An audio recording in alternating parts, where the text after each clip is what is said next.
What's up, opportunity cost investors? In this video, you're going to roast my stock portfolio, but hold on because Shannon gets the first whack at it. What's up, opportunity cost investors? Money! What's up? Another day. More money. No problems.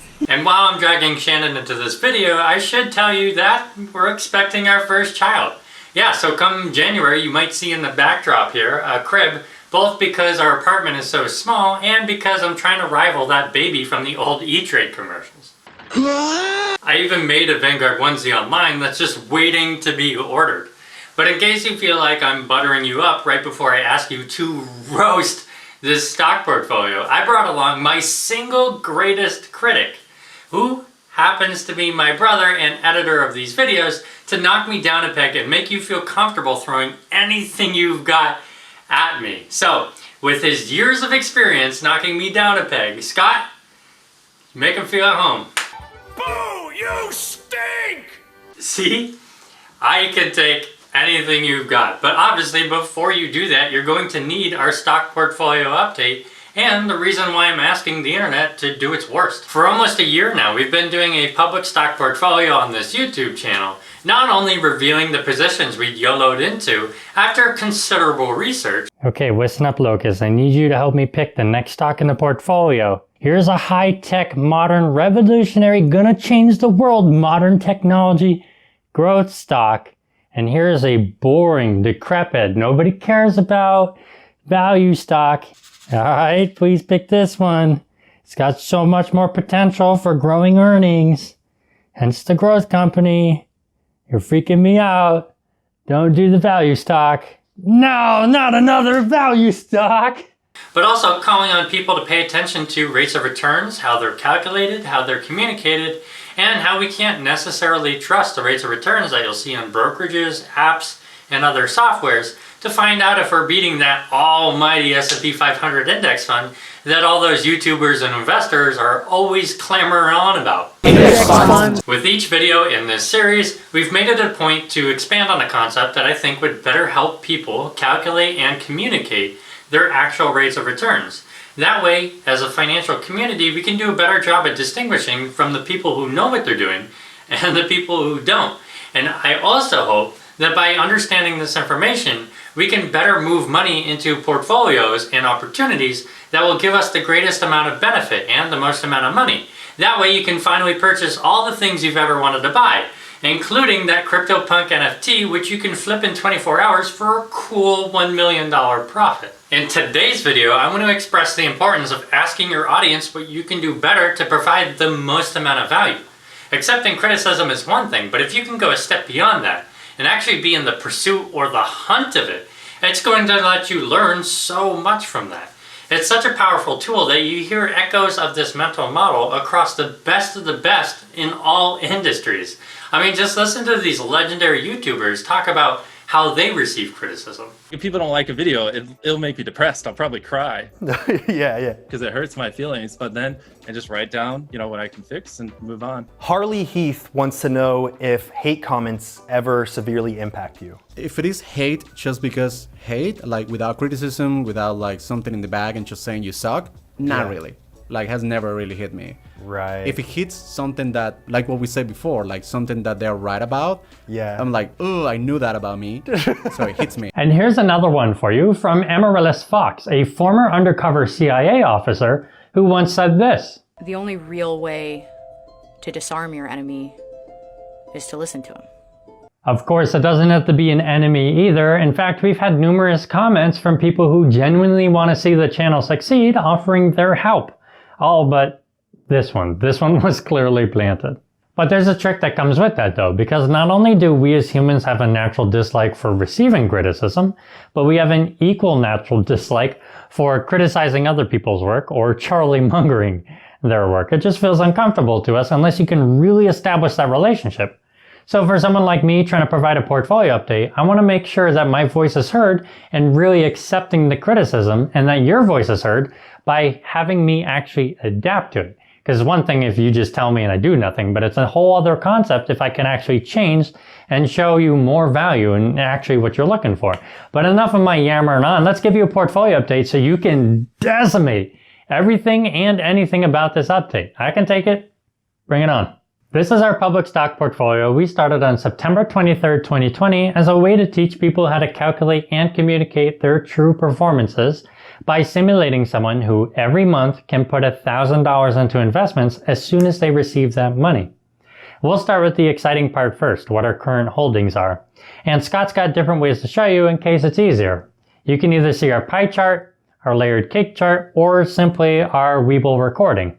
But if you look at the Webull recording, I want you to know that everything Zynga and lower are free stocks. In the pie chart and in the cake chart, I chose to ignore those because we're not including those in terms of our performance, and I'll talk about that in a minute. In 99.99999% of cases, you actually can't use that rate of return or that percentage you see on your brokerage or app to figure out if you're outperforming or underperforming a benchmark, which in our case is, had we just taken the $1,000 every month and blindly put it into an S&P 500 index fund, like Vanguard's VOO fund. So instead, we have to do the math ourselves to figure that out. So Scott will display for you the results using the internal rate of return, which is the best way to calculate and communicate returns. With a couple of notes I need to mention. Like I said earlier, we're choosing to ignore free stocks for a couple of reasons. First of which is because as this is a portfolio update to teach people how to calculate and communicate their performances, we wanted to show people how to ignore free stocks if that's what they wanted to do. And secondly, we don't have any control over what free stocks we receive, so we didn't think it was a fair reflection of our investing prowess, so we just ignored them. However, if you don't feel the same way and you want to include the free stocks in our performance, in the description we have a link to a spreadsheet that has all our transaction history and all the math we've done, so you can fact check our work or change the numbers however you see fit. Additionally, when we say after-tax return, that's a very conservative metric. We assume we had to sell all our stocks in our portfolio as of when this was updated, October 22nd, 2021, and then pay the government all the taxes that were owed on the same day. Realistically, that's not what happens, but it's a way for us to be extra conservative. So that way, if we say we're outperforming the index on an after-tax basis, we can do so with a larger margin of safety, just in case we are wrong somewhere else. Additionally, when we say the index fund as our benchmark, we're actually tracking the index itself, not an index fund. We can only invest in an index fund, and that has expense ratios and other kind of fees that are associated with it. However, we choose to use the index itself, which doesn't have that, which makes it harder on us to outperform. It's just a way for us to be extra conservative. Now I understand all of that was pretty complicated, so I'll simplify it and pretend I were in your shoes. What would I objectively say about this stock portfolio? Well, I'd start at the duration. We've only been doing this portfolio publicly for about a year, and that doesn't give you a good sense of someone's investing prowess. Was it all luck? Was it all skill? We don't really know. According to the experts, you really want to see between 3 to 5 years, and preferably more if you can get it, before you can get a good sense of someone's investing returns. And even then, past performance is no guarantee of future results. So you'd really have to do some work and analyze whether you think I can continue to outperform if I am outperforming at the time, or you think in the future I'm going to outperform. In conclusion, I would say this is a stock portfolio update you would watch, but not yet take for gospel. And I know that's probably a little silly to hear me say, especially coming from someone who hopes you subscribe to the channel so we can finally get YouTube ad revenue so that way I can buy Scott's baby a burrito swaddle blanket that matches my baby's. But I think it's the honest and right thing to say. And yeah, Scott's having a baby too about the same time as me, which is legit, but I digress. There's our stock portfolio update, and let the rose fly. Give me everything you've got. And Scott, throw up some riot noises or GIFs or something like that to get him inspired.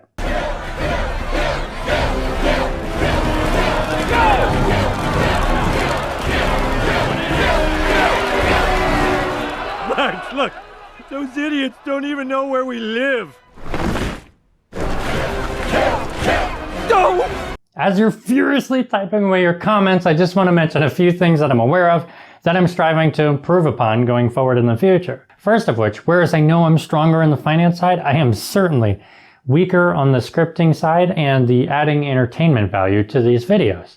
I know that a lot of the times I can mention concepts that are pretty complicated and I try my best to simplify them, but I don't always achieve that goal. And it's something that I want to see myself be more successful at, as well as adding more entertainment value so that way it's enjoyable to watch the videos. Additionally, in terms of our rates of return, we don't adjust for inflation. I don't think that if we adjust for inflation that it adds too much more to the analysis. And we also give you all the information in case that's what you wanted to do, but it is a way that we can improve going forward. But that's all I have for you in this video. Thank you so much for watching and adding a comment if that's what you did. But that's all I have. And as a reward for making it to the very end, here's an example of a YouTuber not appropriately calculating and communicating performances. Until next time. As far as the 1-year rate of return for the public account, and this is calculated by Fidelity Investments, not calculated by me just throwing out some number. This is by Fidelity Investments, okay? The 1-year rate of return for the public account is 91%. I'll even show you screenshots, okay? The S&P 500 is up about 9% roughly year to date, okay? So, to say we're crushing the market would be, a little, modest. Let's just put it that way. One more thing before you go. Recently, Richard and Stephanie over at the Richard Hopkins YouTube channel reached out to us offering their advice on how we can improve ending our videos by offering to you suggestions on what to watch next on the channel. So, I think it's worth a shot.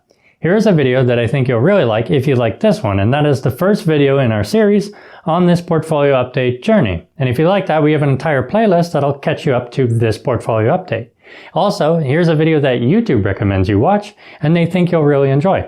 So, thank you so much, Richard and Stephanie, for the suggestion. Thank you all for watching, and until next time.